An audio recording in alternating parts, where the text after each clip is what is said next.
1 Chronicles 11 from verse 16. At that time David was in the stronghold, and the Philistine garrison was at Bethlehem. David longed for water and said, "Oh, that someone would get me a drink of water from the well near the gate of Bethlehem."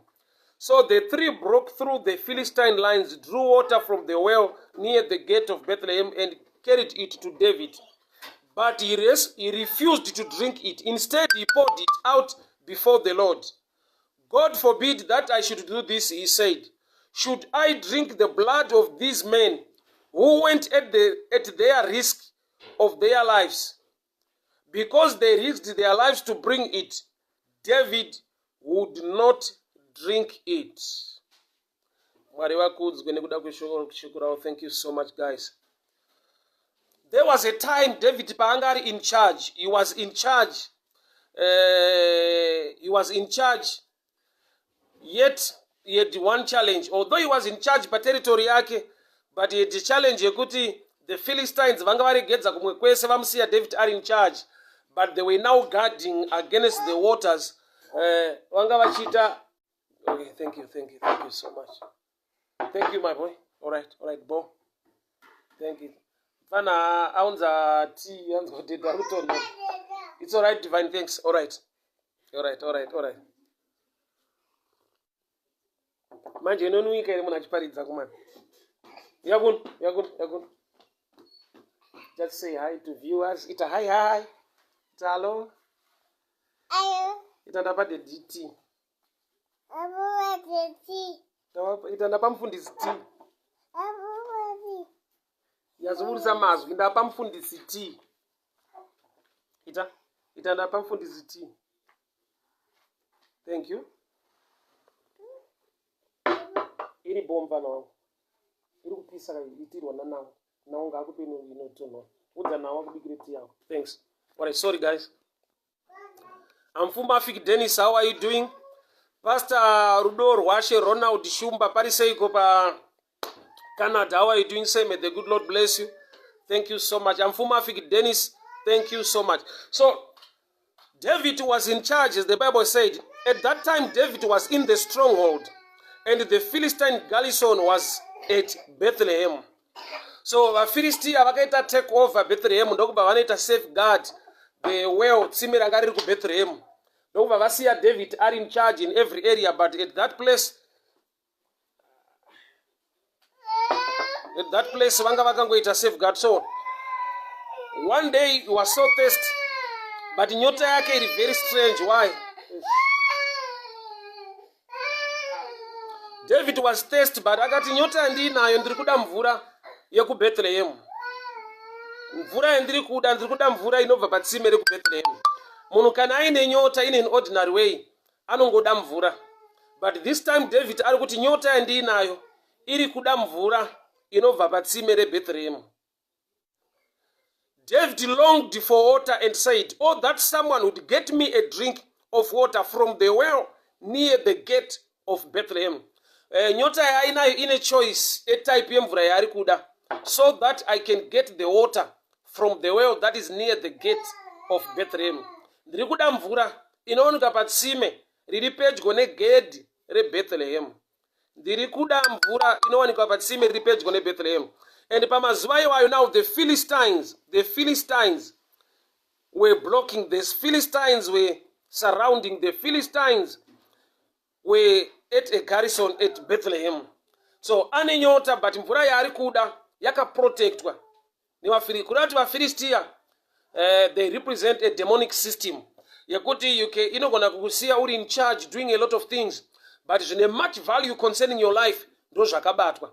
So there are times yakuti you are surrounded by people, but vane much value, those who can make a difference in your life, they are not there. There are times yakuti you are doing a lot of things in life. Zvakawanda zvauri kuita vanhu vanokuyemura, they praise you, but the real thing chinobata mwoyo wako chaunonyanyoshuwira kuita, it's not happening. So David ari kuti ndine nyota, but nyota ndinayo ndiri kuda mvura yeBethlehem. And it so happened kuti the Philistine were at a garrison at Bethlehem. They were safeguarding, they were protecting, they were just there patsime iroro. Saka David ari kunzwa nyota, but nyota yake nechekuita nemvura, ende mvura yaari kuda it's not easy kuti agone kuwana mvura iyoyo.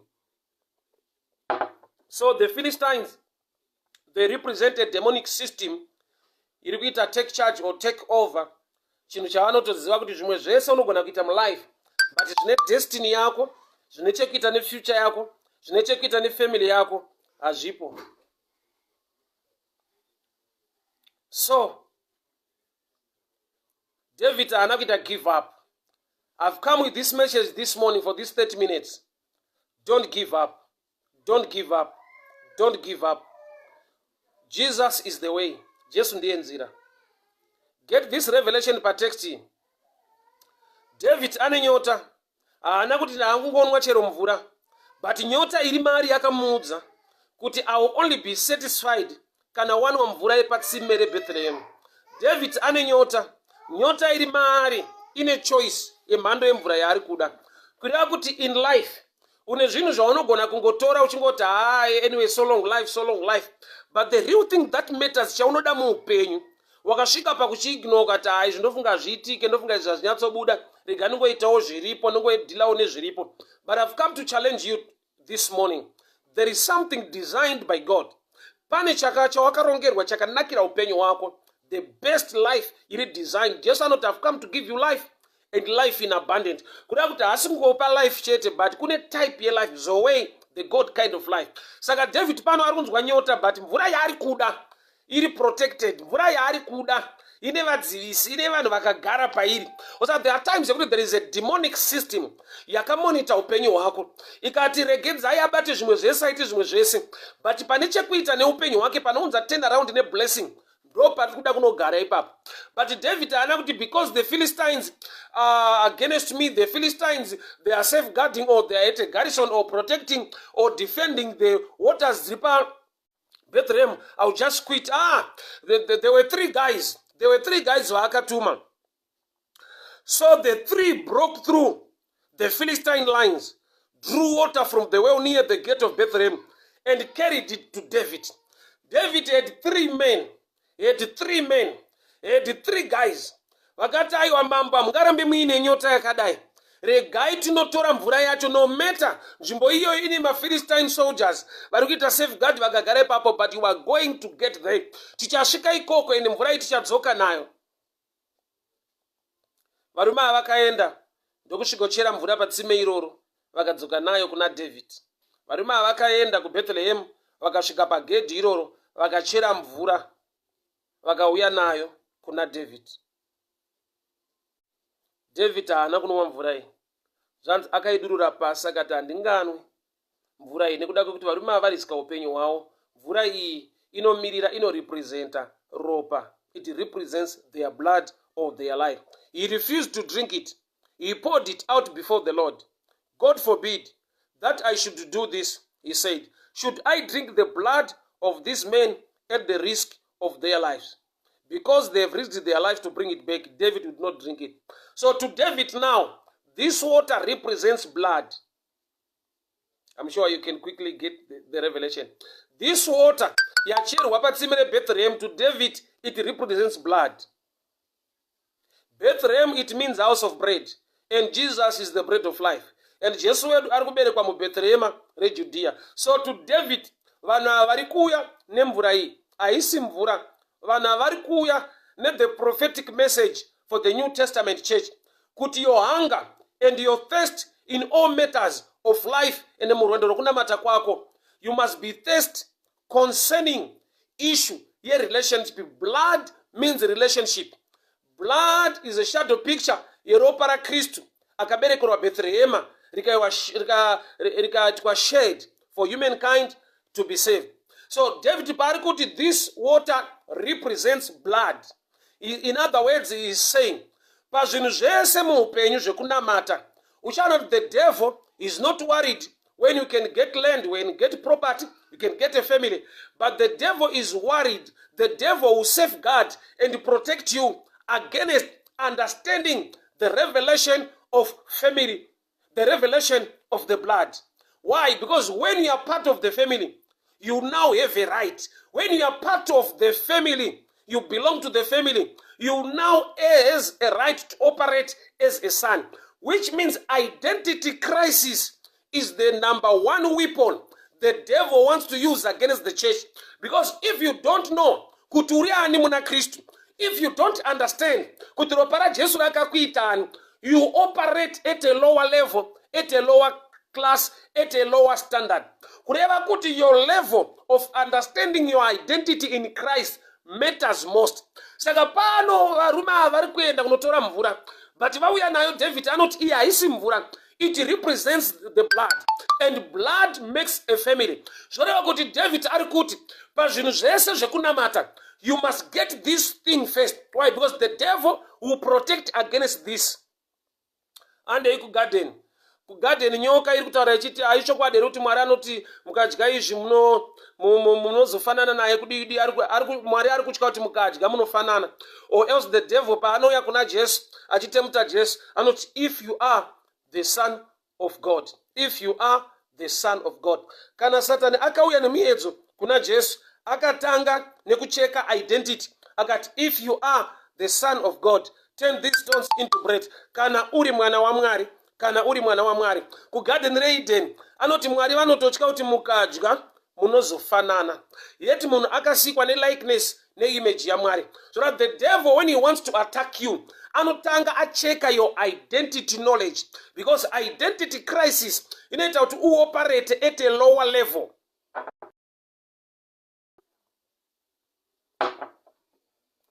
Identity crisis inoita kuti ugone kutsvaga kuitirwa zvinhu zviri mubloodline zvaunogona kuita nekuda kwekuti uri mwana waMwari. You know, when you belong to the family, you have a right. Vese wakamugamuchira akavapa simba rekuti vanzi vana vaMwari. To know yourself in Christ is power. You operate better when you know yourself. Kuti uri ani muna Kristu. So the devil will leave you as a se mwana wesangano. The devil will leave you ne understanding se kungoti ndiri mwana wesangano kana kuti ndinopinda chechi. Haadi kuti uve ne knowledge ne understanding yekuti now I am a child of God. Now I am a child of God. Because when you are now a child, you are worthy. When you are now a child, you have a right. So the devil ada kukusiya at a level yekuti unongoswera uchitaura wega so kuti I'm just a sinner saved by grace. Uchiaterera mazwi aya anenge ane unyoro nekudzikira, but you are missing the mark. You are no longer a sinner, because when you are saved, wabva kuna sinner. I just hear this statement. I am a sinner saved by grace. Actually, it's not a pikisana, because if you are now saved, you are no longer a sinner. You are the righteousness of God through Christ Jesus. You are the righteousness of God through Christ Jesus. So the devil wants you not to know your real identity. Saka chaanoneta God is the word that will make you know, or that will set you free and give you this better understanding that you are now a child of God. You are part of the family. So your thirst must be in searching the knowledge. Yekuziva kuti ropa raKristu rakandiitani, paakadeura ropa rikandisuka rikandinatsa, ndambova chii muna Mwari. You must be thirsty for the understanding ye-identity yako muna Kristu. So the Philistines were safeguarding. They were against. Paweo ipapo ndopa vakagara patsime reropa, patsime rinopa munhu kuti aunderstande ukama hwake naMwari. Why? Because when you know your identity, it changes your prayer life. It brings in confidence in you. It brings in strength in you. When you know, ukaziva kuturiani, the devil does not want you to know. That's why akaisa vaFilistia. That's why akaisa vaFilistia patsime iroro. Why? Because anoziva kuti ukanzwa nyota une dzimwe mvura dzaunenge uchingonwa, but kana mature, wane better understanding, uchaziva kuti dzimwe mvura ndanwa, yes, but I want to drink water, ndoda kunwa mvura now, inowanikwa patsime reBethlehem. He doesn't want you. Saka anoisa vaFilistia kumwe matsime ese haana anokurwisa, unongonwa madiro, but pane tsime raanotoziva kuti apa akanwa apa zvinhu zvake zvaita. That's why David, zanzi varume apa vakaya nemvura, he poured it on the ground. Haana kuinwa. Why? Haisisiri mvura. Haisisiri mvura. Haisisiri mvura. Vanotaura vanoti blood is thicker than water. Chine much value is not water but the blood. Bhabho rangu rinoti Jesu paakabayiwa parutivi, ropa nemvura zvakaerera. David paatuma vanhu kunotora mvura, payasvika kwaari haana kuzoona iri mvura, ati iri ropa ndokubva aidurura pasi. Kureva kuti is getting the understanding yekuti Jesu paakabayiwa parutivi, patakawana tsime reropa, pakabuda mvura neropa parutivi rwaJesu. Saka David paari kuda mvura, atuma vanhu kunochera mvura kuBethlehem, pavauya naye ndokubva ati iropa. Kurati David is doing something prophetically, kuti muna Kristu mune mvura neropa rinopa upenyu. Ropa rinopa ukama, mvura inosustain upenyu hwako. Zvoreva kuti varume ava vakaenda vakandotora mvura, but yasvika kuna David yanga isisiri mvura. Yakati this is the blood. Akaidurura pasi. Why is he pouring down? Kana iye anga ari thirsty. Thirsty yake it's not an ordinary thirst. Nokuti chero thirsty iripo, you can drink mvura chero kwa waiwana. But thirsty yake it's a prophetic thing. It's no longer a natural thirst. Saka paapiwa mvura ndokubva adurura pasi. Saka this is the blood. David is the father to Jesus. I'm sure you understand. That's why he's called the son of David. Jesus is called the son of David. Saka David paari kudurura ropa kana kuti mvura on the ground, ari kuti the son of David will come. Achabayiwa parutivi. Nyota ine ground earth represent human being. Munhu akasikwa kubva muguruva revhu. Jesu paachabayiwa parutivi, mvura neropa zvichaerera zvichienda paground. The ground was inenge iri thirsty, iri kunida the blood of Jesus kuti pave ne relationship. So man is a shadow picture of the ground because man was created from the dust of the earth. Saka Jesu pachabayiwa parutivi, mvura neropa zvichaerera kubva parutivi rwake zvichienda on earth.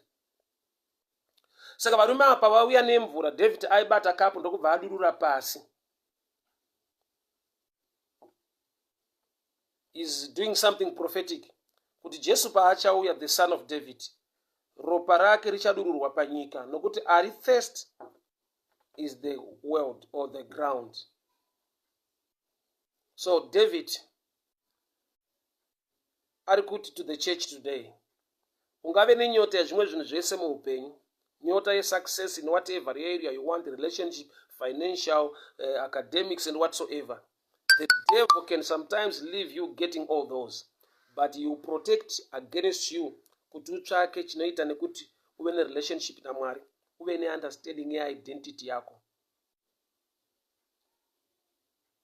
So the Philistine soldiers were at the well in Bethlehem. This is a demonic system. Iri kufighta chinhu chine much value mulife mako.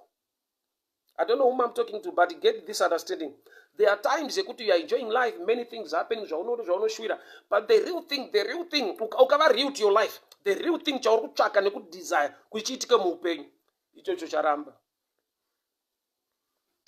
Ichocho chakabatwa nevafirira. So this morning, I want us to pray. This morning, I want us to pray. What is prayer? Prayer is a spiritual hand that brings every promise of God to the earthly realm. Prayer is a spiritual hand that brings down or that causes the manifestation of every promise to be on the earthly realm. Prayer is a spiritual hand that brings down every promise of God to manifest on the earthly realm. So David said these three guys, and they brought him water.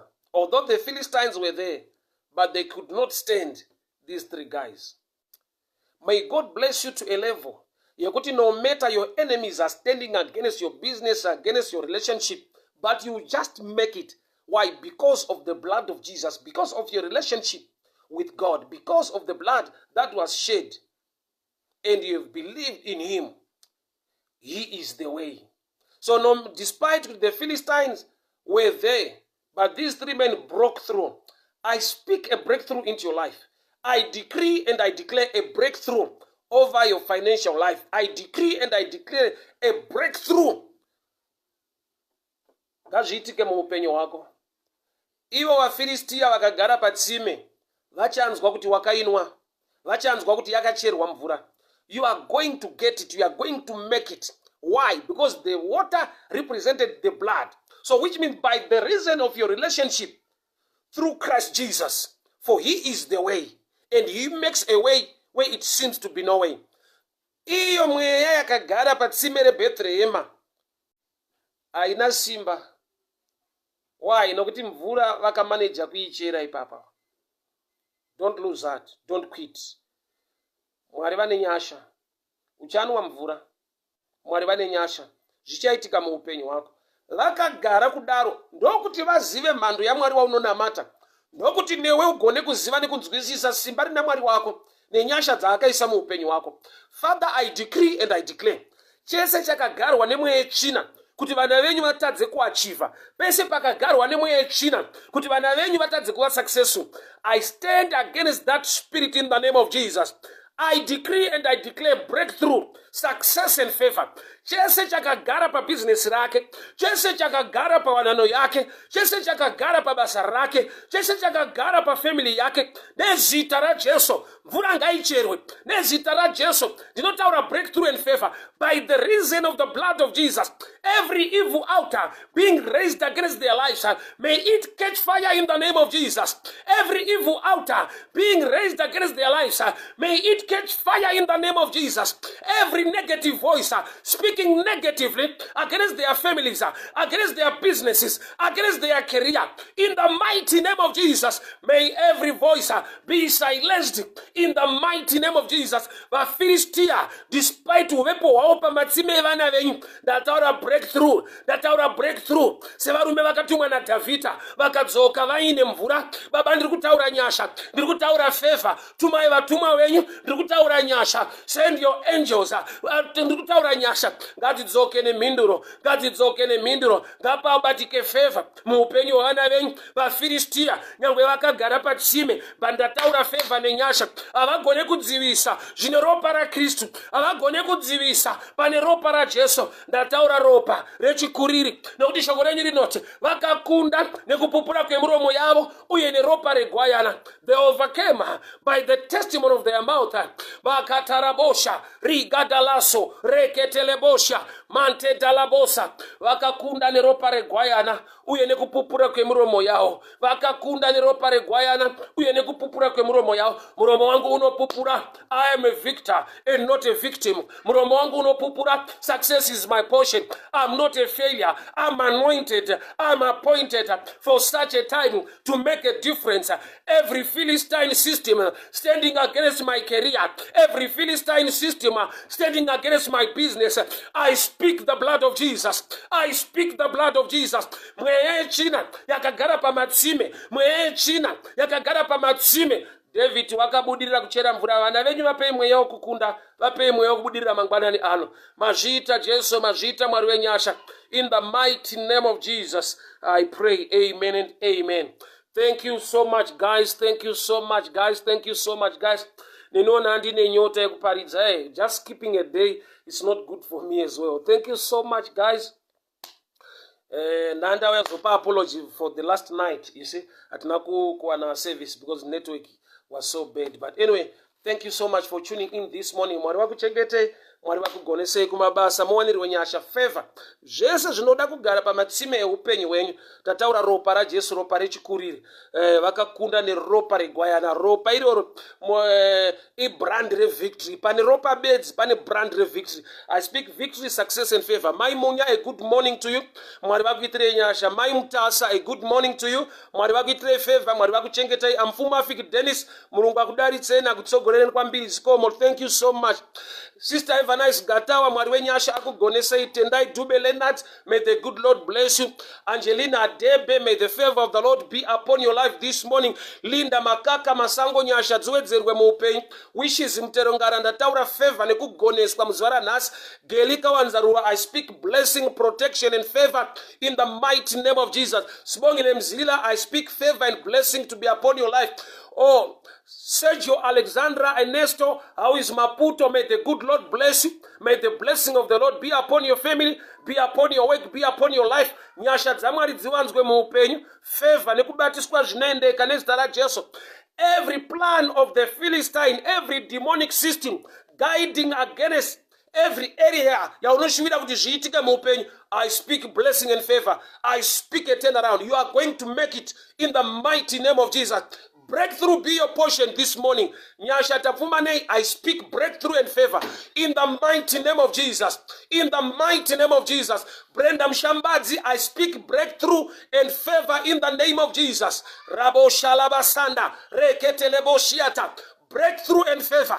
Breakthrough and favor. You are going to break through by the reason of the blood of Jesus. You are going to make it by the reason of the blood of Jesus. You are going to have a breakthrough. Vafilistia vakagara pabasa rako, gavashaiwe simba, gavaneteswe. Ndataura favor nenyasha nezita raJesu. Mukoma chalebiri miri, a good morning to you.